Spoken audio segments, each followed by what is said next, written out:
She is one of our newer rescues, so she's only been here for a couple years, and since it's just you guys here today, we're actually going to do a little bit of training. We're going to help her to get a little bit more comfortable while coming out here, because she's not used to doing this.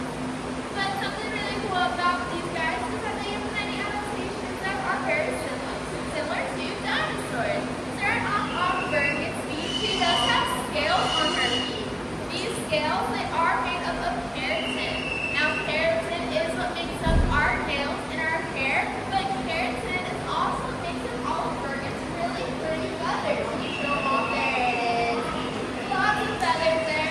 Some are even different colors to help her camouflage when needed. Now, all of our birds here, they are quite capable except for Bergen. She is the only one here that is not quite capable, and that is because her previous owner did clip her wings for her safety. Now, they clipped her wings just because they don't want her to be flying into the walls, doors, or windows, or anything like that, but they will grow back, and when they do fully grow back, we will have to retrain Bergen on how to fly. And for her, that will be very interesting. She doesn't like to do much. She would much rather just be held and loved on rather than fly. But that's okay. But going back down to Bergen's feet here, she does have 2 toes pointing forward and 2 toes pointing backwards. This is an adaptation that we call zygodactylus. This is going to be for approaching birds and birds that live in trees.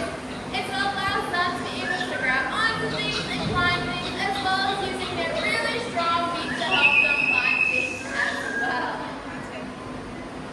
And the last adaptation we'll be talking about is that these guys also have what we call an S-shaped neck.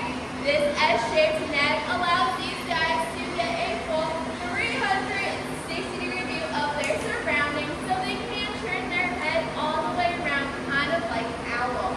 This, however, is something that Bergen is still currently working on doing in shows, but she does do it in her free time, especially if there's a bird behind her screaming. She's going to turn her head all the way around and see what's going on with them.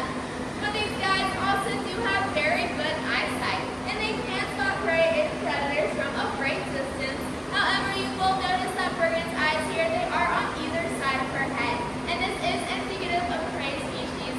And what that means is that these guys, unfortunately, are just at the bottom of the food chain. But their eyesight is so good that they can even tell the difference of colors. So we're going to put Bergen to a little bit of a test today. We have these colored rings. Now these colored rings go onto this post face off the side. Now this is something that Bergen is still learning a little bit, so I'm going to help her out, and I'm going to lay them in the order they have to go, so that way she can just go straight down the line and put them on the post. But Bergen is a little funny, and she does not like the color blue. So this first ring being colored blue tends to give her a little bit of difficulty, but we'll see how well she does with this day. You ready, Bergen? Let's see what we got. Can you go off first? Alright. Where you at? Okay, yeah. I help you. There, you take that one first. There it is. You can do it, Bergen. You got it. There she goes. There, that one. You got it. You can do it. You can do it, Bergen. Good job. Last 2. Yeah. You're pretty solid on this. Good. You can do it. There she goes. Last 1. Good job, Bergen. So we are still working on this with Bergen. All of our animals, they do learn at their own pace. Some of them learn new behaviors very quickly, and some, like Bergen here, it takes them a little bit to get that new behavior down, but that is completely okay. We are going to work with them, make sure that they are successful, and also having fun with it at the same time, because we don't want to do something with them over and over to where they get bored of it and just don't want to do it anymore. But I think Bergen here, although she is a really cool bird, she does not make a very good pet. And that's going to be for 2 reasons. One is going to be her lifespan. So these guys have the lifespan of 60 to 80 years. And some birds are even going to outlive their owners as well. So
well care of her because she did come to us knowing a couple of different phrases.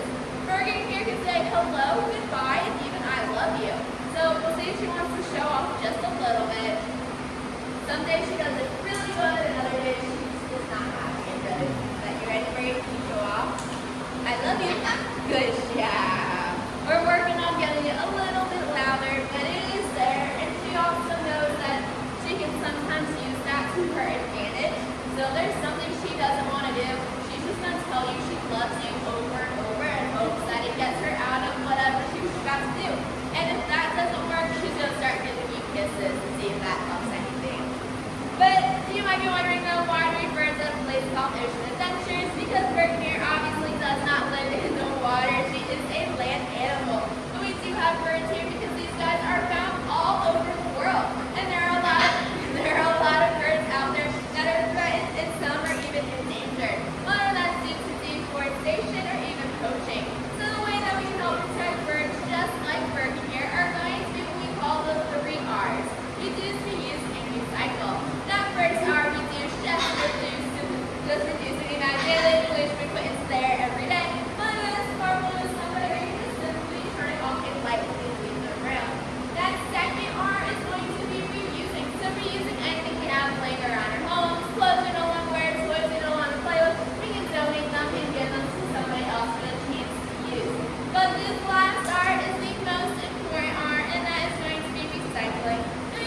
That we are recycling paper especially because we want to decrease the amount of trees that are being cut down every year because these trees are these birds' homes. So we want to make sure that we are protecting their homes. So we want to be a little bit more like Bergen here and make sure that we are recycling that paper.